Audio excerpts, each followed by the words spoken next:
Well, Happy New Year's, Broncos country. You won, but the optics of this game are interesting, Mace. We have to step through the win over the Los Angeles Chargers and why you have a moral victory, a moral loss. I don't know. I was confused how to feel yesterday. How do you feel today?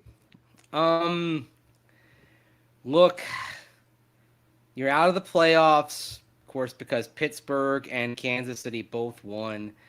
It was a remote shot anyway, but it's clear now. There is value in getting a win and getting that winning season, and you hear that a lot in the locker room. Sean Payton has made the example of the Detroit Lions. Bad start last year, finishing strong to go 9-8. What they're doing this year, winning the NFC North. He's made that example time and again. But I'm sitting there watching it, and I'm just thinking, okay, if you want to move up in the draft, you just put yourself in a position where it's going to take more capital to do that. And if you win in Las Vegas on Sunday, it's going to take even more capital. And oh, by the way, you go into second place opponents instead of third place opponents, which you're talking about games against the AFC South, the AFC East, and the NFC West. AFC South, second, third place. It's going to be Jacksonville, Indianapolis, Houston, someone from those three teams. No, about the same. All about the same. NFC West is interesting because you're talking about, is it going to be Seattle or the Rams? I would argue that the Rams appear more on the ascendancy and more problematic as those young players are another year down the line. The Rams are looking to me, Cecil, like a team that if they can keep Matthew Stafford upright next year, should have a very good season where they're back pushing for legitimate contention in the NFC to win the entire conference. Right. Right. I don't and see you look that at the from young Seattle. players they got after pick 76. I tweeted about this, Mace. I'll just read it off quickly. But they got Puka Nacua, who's 29 yards shy of the rookie receiving record. They got Kobe Turner, who leads all rookies with 9 sacks. They got Byron Young, second among rookies with 7 sacks. Les Snead doing a hell of a job. That's after pick 76. So, yeah, why are the Rams tougher long term? Because Les Snead crushed it in the draft after pick 76. And they're going to add to that this year. It's an exciting young team that, again, as long as they keep Stafford upright, looks like it's going to get better. So I'd say second place means you're playing the Rams again instead of the Seahawks in all likelihood. I don't like that. And then AFC East, look at that one. I really don't like playing Miami or Buffalo instead of the New York Jets, okay? And that's a road game as well. And so, yeah, there's a peril to finishing second rather than third, and it goes beyond the draft. And look at this. If the AFC race this year provides a good example of how a matchup can make the difference, a one-game difference perhaps, in where you finish. So it's more than just the draft. It is the schedule. It really it's is. A lot of things. And that's why yesterday it was conflicting. It's like they won, but they didn't clown hammer them. The results. We did a whole Jarrett Stidham show. I don't know which order you're watching Orange and Blue today, but it's New Year's Day, and we did 2 shows, baby, because we did one fully on Jarrett Stidham. Now this one's on the game. So it's like Stidham didn't play as great as he could have. Like, so many conflicting feelings, and they won. I'm never going to be upset that they won, Mace, but man, it's interesting. Yeah. You have to think big picture. Now, that being said, here's the deal. No one's trying to lose. In the NFL, you don't do that. Players don't do that because they never want to put out bad film. Every rep, every piece of film matters in the evaluation, right? So it's more like if it happens, it's just kind of accidental. Okay, hey, it's a tough loss. But yeah, that's. Did you just go Bob Ross on me? Happy little trees. Happy little trees. I got a happy. I guess you have to view it as a happy accident if you have to go back to Buffalo. You did win there this year, so there you go. Yeah. But man, if Buffalo beats Miami and Buffalo wins the AFC East and Miami's in second, no, I do not want to go back to Miami because I don't, again, based on maybe your limitations in terms of what you can do roster building wise, because you're starting to account for Russell Wilson's contract and you're going to have to, make some budgetary tweaks. It actually won't have as much a huge impact on this year. The real impact's going to be in 2025. But you have to count on the notion that personnel-wise, defensively, it may look very similar to this year, if not a little bit worse if you have to sacrifice capital to move up in the draft, and some of that capital includes a player or two that you value on the defensive side, because I think we can be really honest here about this. The most tradable assets on the playing roster, if you're going to move up, are on defense. 1,000%. 1,000%. Number 31 and number 2, Justin Simmons and Pat Surtain. I think Justin Simmons in a vacuum is probably a second-round pick value right now. I believe so, yes. Still pretty substantial. He's still a very good player. I mean, I'd say he's no worse than a top 6 safety in the league at this point. Pat Surtain, yes, December was not his best month. Doesn't matter. What was the value for Jalen Ramsey? Was it 2 first-round picks? 2 firsts, yep.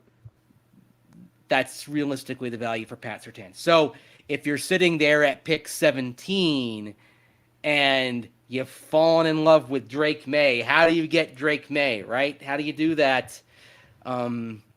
Because Drake can throw on rhythm. He can see over the line. He's got some zip on the ball. And he's got the ability and willingness to take off and get some yardage with his feet. We actually did see that from Jarrett Stidham yesterday. There's a universe where I could see them falling in love with Jaden Daniels, falling in love with Caleb Williams, falling in love with Drake May, and saying, okay, what's it going to take? What do we got to do? Yeah, and in that regard, nobody on the roster is safe. Look, we told you a couple months ago they weren't trading Pat Surtain at the deadline, right? Despite all the rumors, they weren't trading Surtain.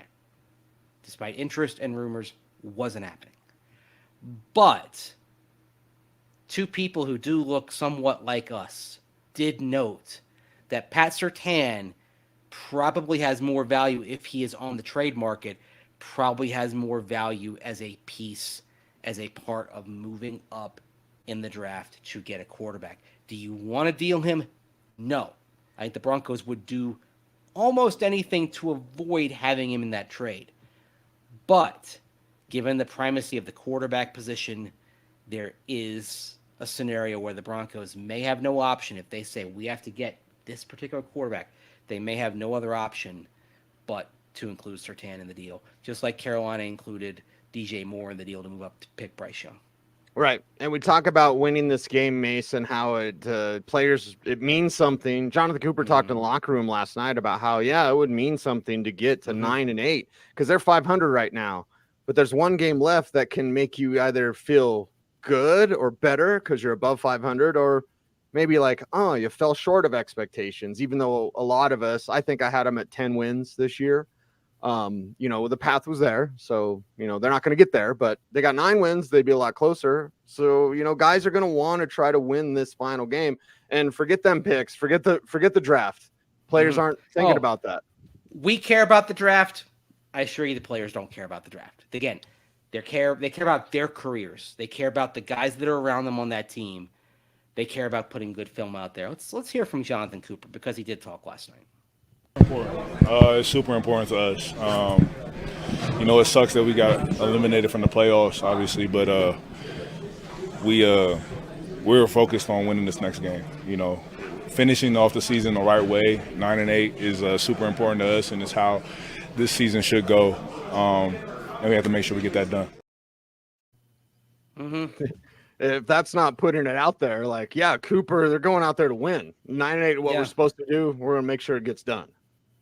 Yeah, and they've got motivation. The Raiders are going to have motivation as well. That's what makes this game really interesting because there's a very strong internal motivation for the Broncos to get above 500. To look, if they win on Sunday, they're 8-3 after a 1-5 start.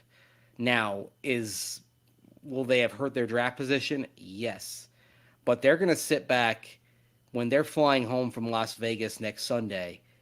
If they get that dub, and they're going to be feeling pretty good about themselves.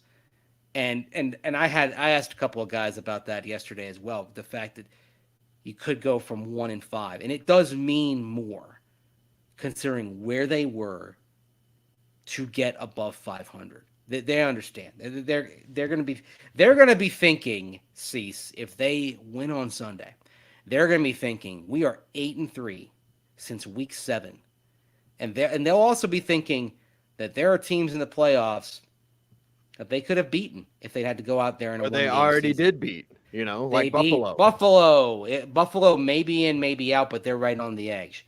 They beat Kansas City. They whooped Kansas City. They beat Cleveland, although I'm going to put an asterisk by that because they beat Cleveland with Dorian Thompson-Robinson and P.J. Walker. I was just telling somebody this morning, if Joe Flacco were out there for that game, I don't think the result is the same. No. Cleveland's probably playing better than anybody not named Baltimore or San Francisco right now. And maybe even playing better than anybody not named Baltimore, period. And nobody wants to play them. Even Baltimore. But I want to see Baltimore-Cleveland in the playoffs. Nobody wants to see Cleveland's defense and the pressure that they can put on you. And right now, Joe Flacco is like the right guy for this offense. Joe Flacco, Cease, might have earned himself a nice paycheck for 2024 as a bridge quarterback somewhere. No, it won't be Denver. Right. Would that not be the funniest thing? Who would you rather bring back? Teddy, Joe, Case, Drew? Like there's been a grip of them.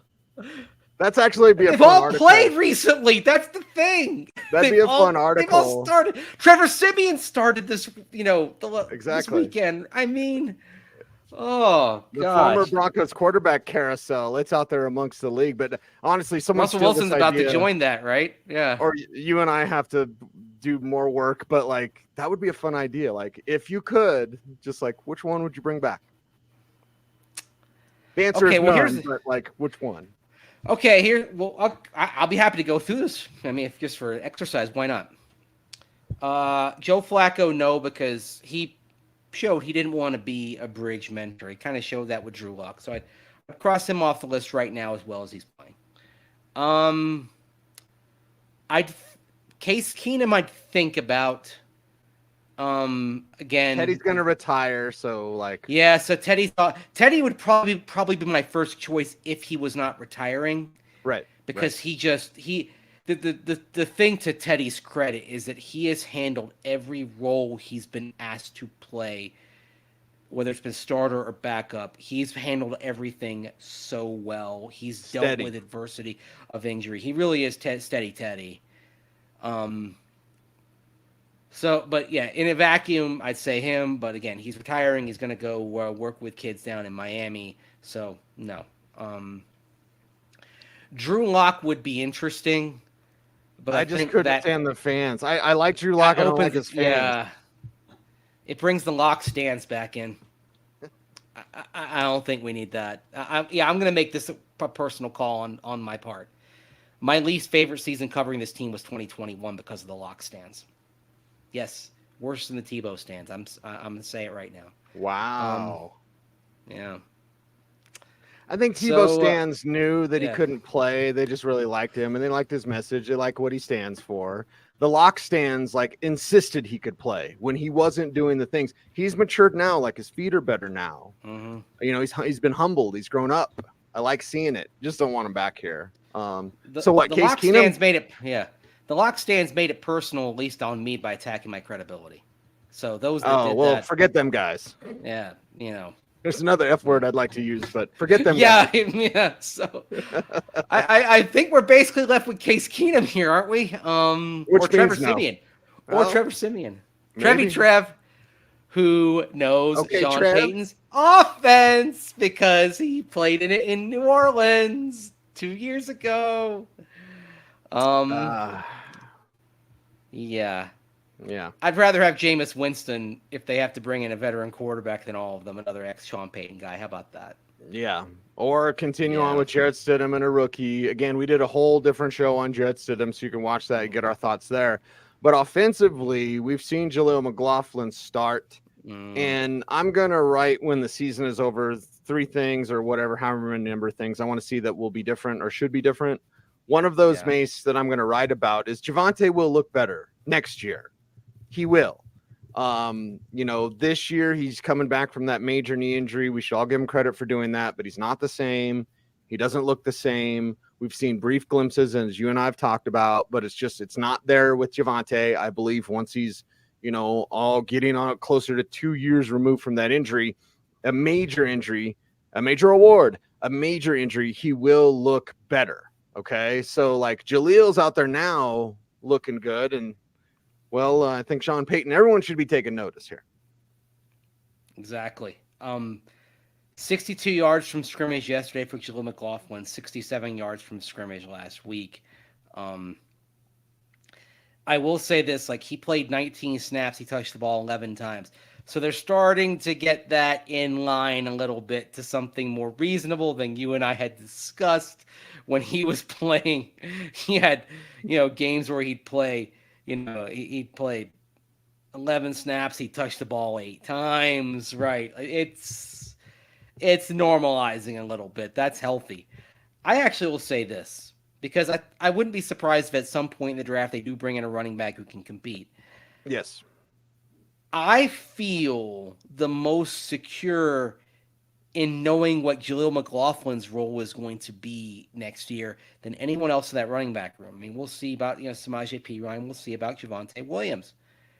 But Sean Payton did use a word that came up earlier months ago, the joker, right? The player that can create mismatches.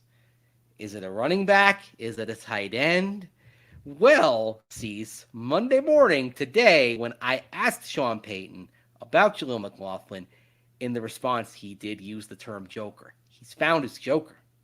Okay? And thus, of the guys in the running back room right now, I don't know what 2024 is going to hold for Samaje Perine, Javonte Williams. I've got a really good idea, barring injury, what it's going to hold for Jaleel McLaughlin. Like I at the point where I'd say you're just about putting him in Sharpie on the 53, pending good health, heading into the 2024 season. It's really interesting, but they seem to have figured out what his niche is going to be in these last couple of weeks. I think we'll see even more of Jaleel on Sunday in Vegas. Yeah, and here's what Sean Payton told you this morning when you asked him, and use the V word. He loves that word. He does love it when you ask about vision of a player. He does love that. Speaking his language. I know how to tickle that funny bone there. Right. Here's what Coach had to say. Sean, Jaleel McLaughlin has had double-digit touches the last couple of games. What did you see from him yesterday, and how is your vision for him evolving over what he's done this year?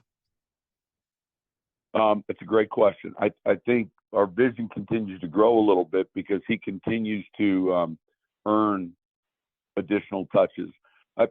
The thing he and I spend a lot of time on, and his coach does a great job, but periodically he'll come up and he wants to expand his role as a receiver in that, if you will, joker category. And so he's certainly eager. I think, man, there's a unique, not physicality, but I would say physicality, but also a unique hard to hit trait he has. You don't see him take hard hits. He's very sudden, and he's earned those touches. He's a joker, but he's not a smoker or a midnight toker, as the Steve Miller Band would say. That was New Year's Eve. But he said earned twice. Mm-hmm. Very important word. Earned the role. And has earned more looks. and that he's wanting to expand. Like talks about wanting to expand his role as a pass catcher. He's got 31 receptions, by the way. If there's an area you want him to grow, it's in doing more in the passing game, because right now he's averaging 5.2 yards of a reception, 160 Should be yards twice on that. The great ones, it's twice that. Alvin Kamara get twice that.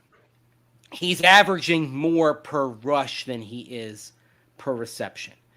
This is an area in which he needs to grow, but there is a lot of potential there. And oh, by the way, I speak of that average. That's over the course of the season.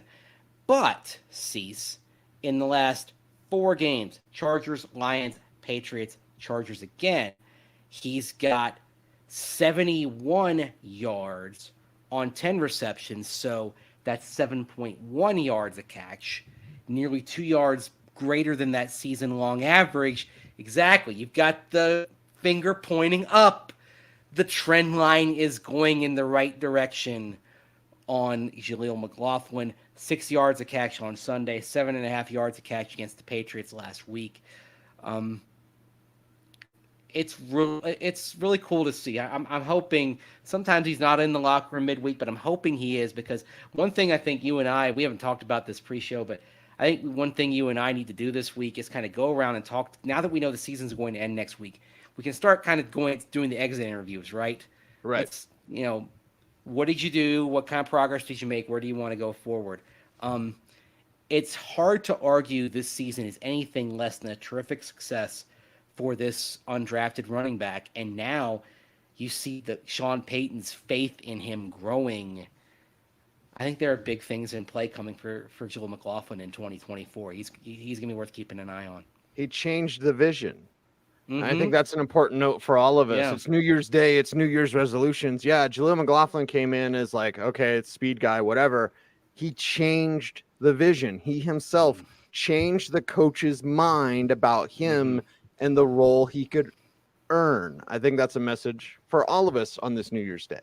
It's a message for all of us, and it's also a message that, I think there's a perception that Sean Payton is kind of closed-minded on what he wants to see from players and having them fit in. This is a reminder that he's really open to seeing how a player can evolve and how that's going to adjust the role that they make. Look, I mean, this is a guy who, his first draft, they use a 7th-round pick on Marcus Colston, right? Hofstra. The Pride. Before that, they were nicknamed the Flying Dutchman. Not much outside of Long Island was thought of Marcus Colston, right? Gets down to New Orleans, and the vision for him changes. And the vision changes because of what Colston did. And he ends up with a career that leaves him holding a bushel of New Orleans Saints receiving records, right? Honestly, like if I'm the Broncos and I'm trying to sell undrafted players on coming to Denver, I'm saying take a look at Jaleel McLaughlin, okay? Again, speed back who altered the vision the team had for him because of what he did and because the team and the coaches were open-minded to not say, okay, this player's going to fit in box X, this player's going to fit in box Y. They said, let's figure out what this person's strengths are, and we'll go with that. So it's certainly why you follow along. It certainly is different than the narrative a lot of people have about Sean Payton right now in this coaching staff. Right? Yeah. He wants good ball players. Like he's open-minded if you can change his mind, right? Yeah. He knows what he sees. He has a vision of what he sees. And one of the reasons you follow along, Mace, is because Marcus Colston and Greg Jennings that year were in San Antonio at the 2006 Shrine game. I knew you were going there. Shrine game's back in Texas. Jacoby Jones was in 2007. I remember seeing Jacoby. That's when I was making fun of Matt Millen, and he was like 3 people down from me, and he heard me. And you know what? With juniors, underclassmen being eligible for the Shrine this year and the Senior Bowl, we're going to see some dudes going down. We're going to see just some dudes on our late January All-Star game trip here. I can't wait. Ultimate dudes. Yeah, that's why you don't ever go away from Orange and Blue today. Any final New Year's thoughts? We're doing 2 shows. I don't know which order you guys are seeing them in, so watch this show for more game recap, and then watch our Jarrett. We have a Jarrett Stidham show exclusively, 20+ minutes, just all about Jarrett Stidham. But any final New Year's Day thoughts, Mace? A couple of them. First, obviously tough break for Delarian Turner-Yell with his ACL injury yesterday. So, unfortunately, that alters the off-season plan for him because he's going to be in rehabbing that injury. It's a setback for him because you're looking at him basically losing OTAs, and now that we're here at the end of the year, you're talking about a timeline that'll probably have him out well into training camp. I'd say best pup case list. scenario. Put him pup I'd list. say, very strong candidate for the pup list, but this is a dude that going into year 3, he needs reps. He needs practice reps. So that's going to hurt a little bit. Hurt your special teams because even that we talked about his shortcomings as a defender, excellent core special teamer that might be tough to replace in the short term. And also alluded to it a little bit talking about Jarrett Stidham when we play. If you watch that show, you'll hear the clip. But man, Lil Jordan Humphrey and the effort on that touchdown, but not just his effort. Watch Michael Burton from start to finish on that play, right? Watching that, first what he does off the snap, then what he's doing getting downfield, clearing space for Lil Jordan. I know you've got Nate Adkins that you're bringing along, and maybe he's your fullback next year. Get Michael Burton re-signed for next year. Just bring him back. Bring him back. You know who else to watch on that play for Lil Jordan was watch Jerry Jeudy. Jerry Jeudy getting downfield, doing the dirty work. People hate him, and it's like, that. dude, why? Pay attention to Jerry Jeudy. Like, he's matured. Yeah. I don't think Judy's getting downfield like that 2 years ago. But he does now. No. He's listening. I really hope that dude comes up big on Sunday. Like it was close. Like again, a couple of passes just behind him, right? Okay. He knows he's probably got to catch those. But again, you're working on the timing. I imagine Stidham and Jeudy, they're going to get some extra reps in this week. I always say, let's see what happens next. Right? I hate to bring up the movie Draft Day, but what was it that Vontae Mack, played by the late, great Chadwick Boseman, it's still hard to believe he's no longer with us, told Kevin Costner's GM character, hey, watch what happens next, right? Let's see what happens next for Jerry Jeudy on Sunday in Vegas. Hopefully be better. I like that. We could actually make that our show motto, right? Let's see what happens next. Orange and blue today. Yeah, we're talking about today, but let's see what happens next. We're looking over the horizon, right? Mm-hmm. That's something we like to do here. Look over the horizon. Yep. What's coming down the pipe. And we like to tell you the truth, seek the truth, and speak the truth. He's Andrew Mason. You follow him on all the socials at Mace Denver. I'm at Cecil Lammey. OBT is a BFD. Make sure to do the YouTube things, like, comment, share, subscribe, hit the notification bell so that you never miss a vid. He's Mace. I'm Cease. We appreciate you very much, everyone. Thanks for watching. Stay tuned and stay frosty.